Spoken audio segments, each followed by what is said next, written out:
অনেক তো বিয়ে খাওয়া হলো, এখন তো এক্সাম শুরু হয়ে গেছে। তো আজকে নিধির এক্সাম, আজকে থেকে নিধির এক্সাম শুরু, এলকেজি ফার্স্ট টার্ম এক্সাম শুরু হয়ে গেছে। তো নিধির জন্য নতুন ব্যাগ, নতুন পেন্সিল বক্স, নতুন এক্সাম বোর্ড আনা হয়েছে। অনেক দিন থেকেই নিধি বলছিল সবাই নতুন সুন্দর সুন্দর ব্যাগ নিয়ে আসে, আমাকে কেন এনে দাও না।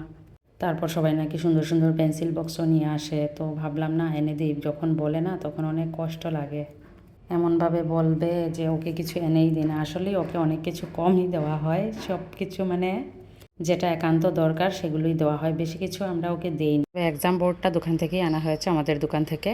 তো যাই হোক, নিধিকে রেডি করানো হয়ে গেছে, এখন চুল বাঁধছি। দেখো অবস্থা কি করছে। তো সকাল থেকে আমার শরীরটা একদমই ভালো নেই, বিয়ে টিয়ে খেয়ে শরীরের অবস্থা খুবই খারাপ। আজকে তো খুব খারাপ লাগছে, শরীরটা অনেক দুর্বল লাগছে, সকাল থেকে অনেক কষ্ট করে ঘুম থেকে উঠে সব কিছু করে এই যে নিজে রেডি হয়ে নিধিকে রেডি করিয়ে নিলাম। তো যাই হোক, ব্যাগপত্র আবার গুছিয়ে নিই। তো অ্যাডমিট কার্ডটাও নিয়ে নিলাম, তাদের তো অ্যাডমিট কার্ড আছে, তো গুছিয়ে নিলাম। তো নিধিকে ডাকছি জলের বোতল নিয়ে যাও। তো ব্যাগটা কেমন হয়েছে।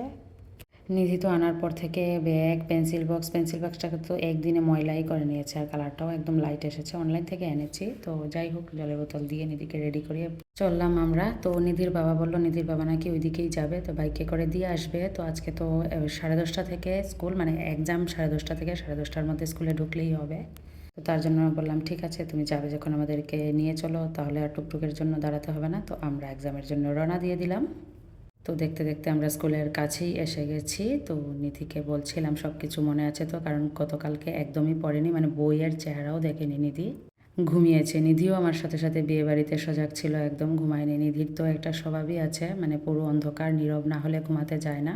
তো বিয়ে বাড়িতে নিধিও এরকম করেছে, একদম ঘুমায়নি, ঘুম একদম কম হয়েছে। তো কালকে আর পড়েনি। তো ভাবলাম ঠিক আছে, কোনো কিছু করার নেই, বাচ্চা মানুষ, কিছু হবে না, যা পারবে তাই দেবে। আর নিধি তো একদম এরকমই, জায়গায় গেলে এক জায়গায় বসেও না। তো যাই হোক, নিধিকে ঢুকিয়ে এখানে কাছে পিছে এসে গেলাম, কারণ অনেক গরম, ওইখানে বসারও জায়গা নেই, এত গরম দিচ্ছিল।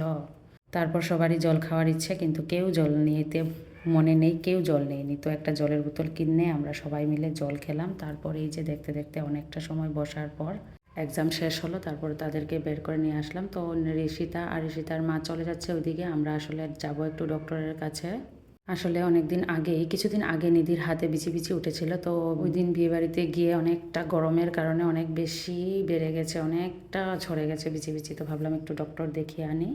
তার জন্য আমরা হেঁটে হেঁটেই যাচ্ছি, কারণ সামনেই যে ফার্মেসিটা আছে, তো স্কুল থেকে বেশি দূরে না। তো ভাবলাম হেঁটে হেঁটে এই যে এসে গেছি।